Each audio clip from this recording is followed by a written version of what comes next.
Good morning, happy bodies. It's Jill Pagano coming from Seattle, kind of early in the morning here. But I have a question for you that I woke up with.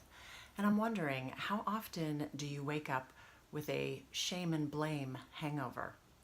That's right, a shame and blame hangover is something that comes on after we've shamed and blamed us for perhaps not eating right or exercising as much as we intended to or want to or think we should.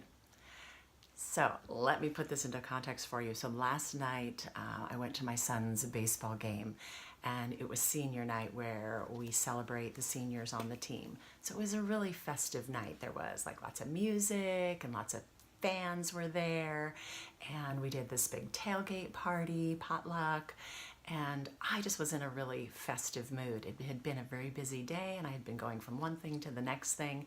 So by the time I got to the baseball game, I was just like ready to relax, be social, and have fun.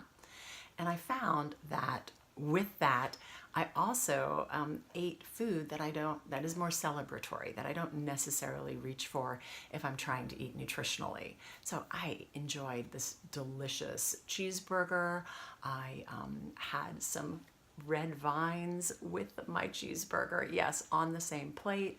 I did have a little salad, and then afterwards I had some snickerdoodles. So obviously not a way that I would want to eat nutritionally throughout the day or several days in a row.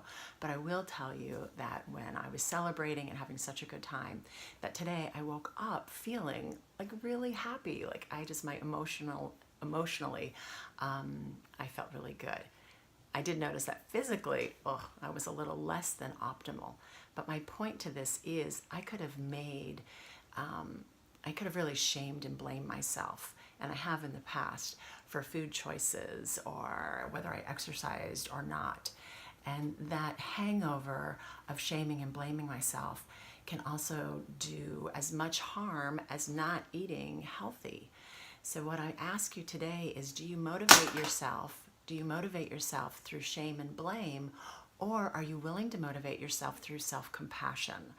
So what I have created over the years is more compassion for myself, where I just recognize that I had a great time last night. I didn't eat as well as I like to eat, but I know that it actually contributed to having a really fun time last night. And so I got more benefit out of enjoying myself and I certainly don't want to shame and blame myself the next day. So if you'd like, take a little time to recognize how frequently you have that shame and blame hangover. And if that shame and blame hangover only leads you to make choices that make you feel worse about yourself, or if you're willing to motivate yourself through self-compassion, being more loving, and loving yourself no matter what you eat or whether you exercise or not. Mwah.